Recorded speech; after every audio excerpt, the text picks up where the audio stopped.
Hello and a very good evening, everyone. Welcome to another episode on Bharatiya Nagrik Suraksha Samhita. Today, we'll be looking into chapter 25. We'll not be covering the entire chapter. We will be looking into some very important sections. ठीक है? तो chapter 25, part A. This one. It says mode of taking and recording evidence. ठीक है? So let us break each section one by one. ठीक है? Section 307. The state government will determine what shall be for the purpose of this Sanhita the language of each court within the state other than the High Court. Other than the High Court.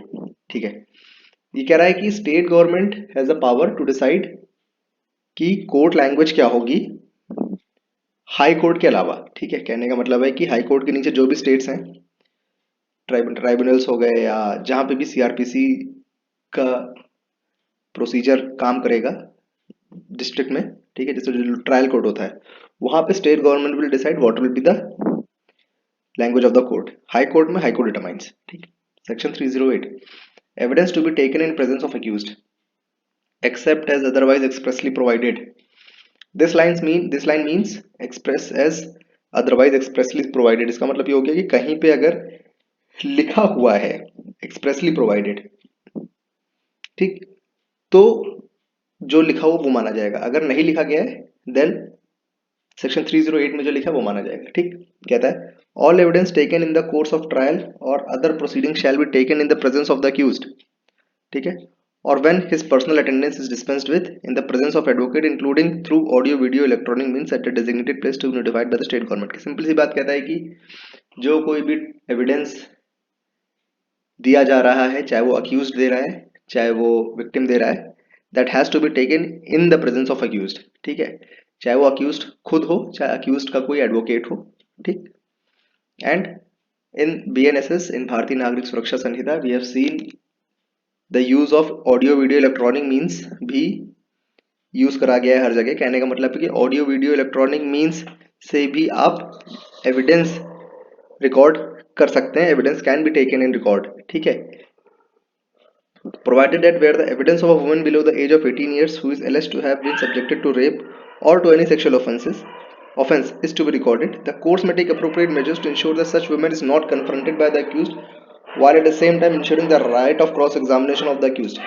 यहाँ पे कह रहा है कि अगर कोई भी women who is below the age of 18 and she has been subjected to the offense of rape or any other sexual offense.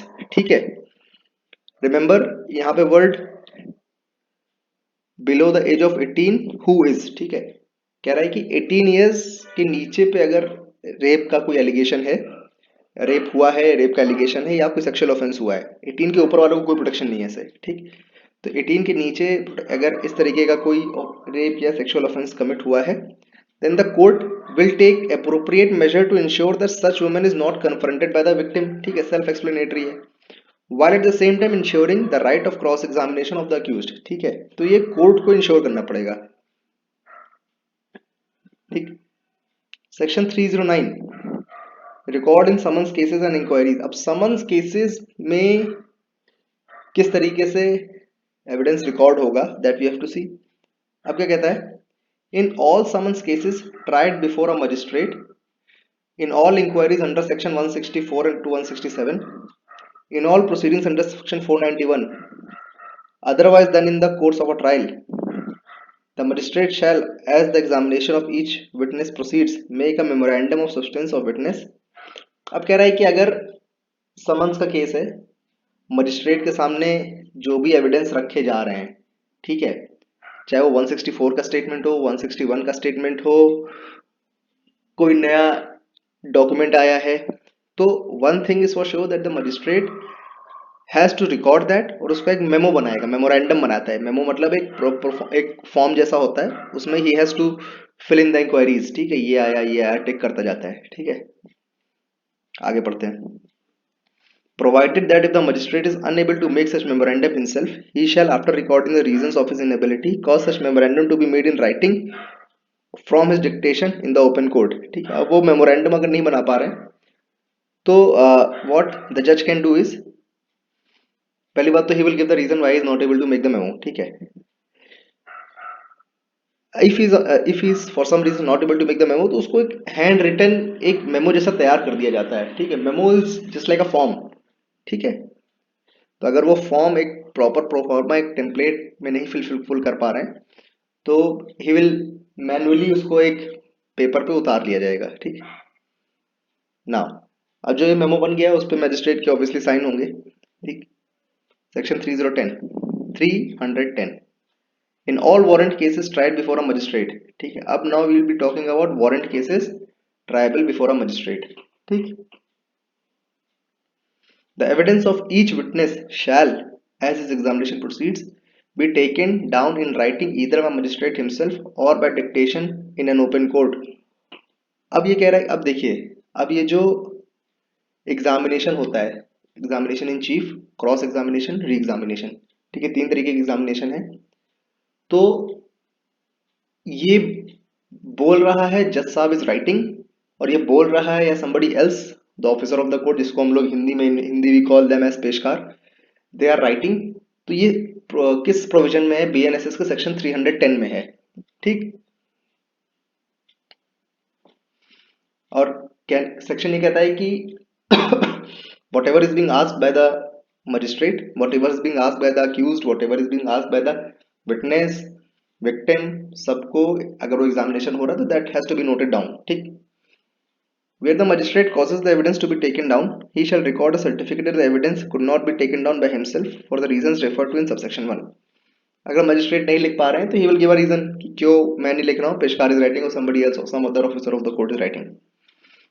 Such evidence shall ordinarily be taken down in the form of narrative, but the magistrate may in his discretion take down or cause to be taken down any part of such evidence in the form of question and answer, ठीक है। Generally question and answer के ही form में होता है। आपने पिक्चरों में देखा होगा कि कटघरे में खड़े होके ये ना, the very fascinating examination that we see in the movies is कटघरे में एक आदमी खड़ा होता है and the advocate asks him question. तो उसी चीज की बात हो रही है। तो यहाँ कह रहा है कि क्वेश्चन आंसर फॉर्म में भी हो सकता है और एक नरेशन फॉर्म में भी हो सकता है। I beg your pardon. उसके बाद इसके नीचे मजिस्ट्रेट का साइन भी होता है, ठीक है। अब सेशंस कोर्ट में क्या होगा वो देख लेते हैं।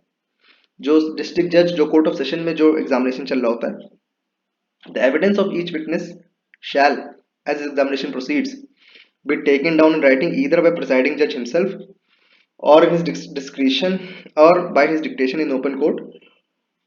यहाँ पे भी वही है कि जज साहब खुद लिखेंगे या some other officer of the court will write. Such evidence shall ordinarily be taken down in the form of narrative. यहाँ पे भी वही है कि नरेटिव फॉर्म में भी हो सकता है। नरेटिव मतलब विटनेस इज सेइंग समथिंग, वो एक डिक्टेशन टाइप का लिखता चला गया, ठीक है। या तो क्वेश्चन आंसर फॉर्म में भी हो सकता है, ठीक। The evidence so taken shall be signed by presiding जज, ये भी बात हम लोग वी हैव सीन। तो आज यहाँ तक रखते हैं। हम लोग अगले वीडियो में देखेंगे कि language of the record of evidence किस तरीके का होगा। सेक्शन 312 के आगे हम लोग कुछ चीज़ें और पढ़ेंगे, ठीक है। Thank you for watching and have a good day ahead.